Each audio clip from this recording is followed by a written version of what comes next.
So many players struggle when it comes to training by themselves.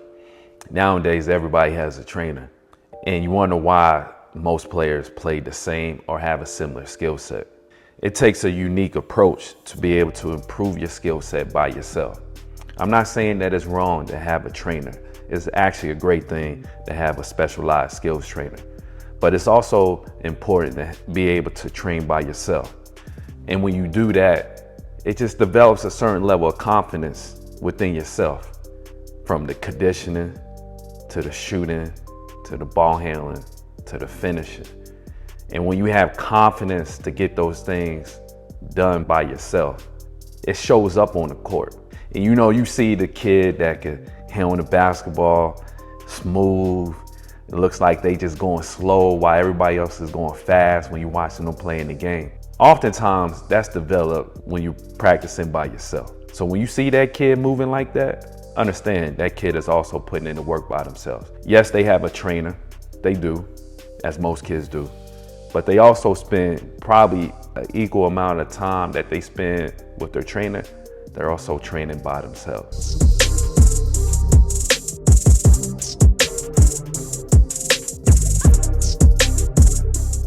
So in this video, I want to talk about 3 things to help you train by yourself effectively and get the desired results that you expect and that you want. Number 1, I want to talk about creativity. You have to develop the ability to be creative. A lot of the moves that you see these athletes, whether professionally or collegiate or even high school, do in the games, a lot of those are just natural, instinctive moves.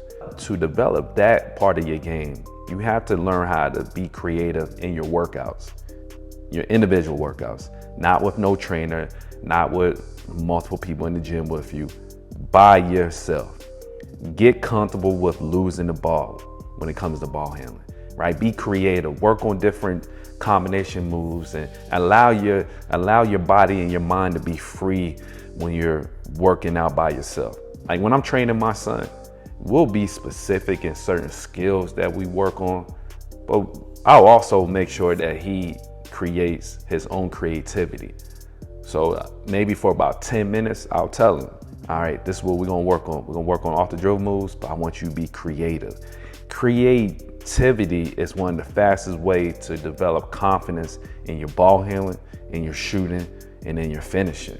The next thing I want to talk to you about is using your imagination.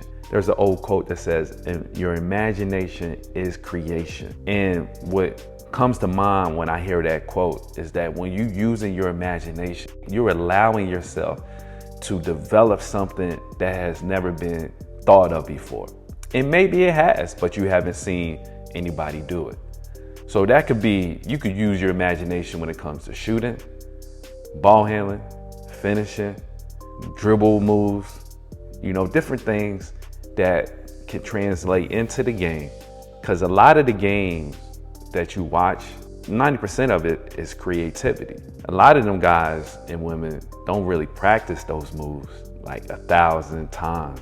No, they just go in there. They just allow their mind and their body to be creative in such a way that they're not allowing themselves to be tense when they're handling the ball. They're free. Using your imagination allows you to do things that you never thought you could actually do in the game. So that's why when you see a player perform a certain move, a finishing move or a ball handling move, you like, man, I never seen that before. That's why it's important to incorporate your imagination in your training. Don't become confined by what everybody else is doing. Use your imagination to develop and create your own path when it comes to your skill set. The last thing that I want to talk to you about is find your moves. Find what's comfortable for you. And that is developed through creativity and a combination of using creativity and your imagination when you're training by yourself. You could tell the ones that have their own package when it comes to scoring. You can see their uniqueness in their scoring. And that comes from the combination of creativity and imagination. Find your moves. Don't allow people to confine you to certain moves. Find what works for you and do that over and over and over again until it becomes second nature. While most players can't perform certain moves in the game, it's because they haven't repped it out enough. So developing that balance of creativity and using your imagination allows you to create a skill set that most don't have. So don't become comfortable with just fitting in the box. Don't be afraid to get outside the box, and don't be afraid to color outside the lines. I'm Coach Green, your basketball scoring coach. Thank you again for tapping into this video. Do me a quick favor, click that like button, click that subscribe button, and comment below. Let me know what you think about this video.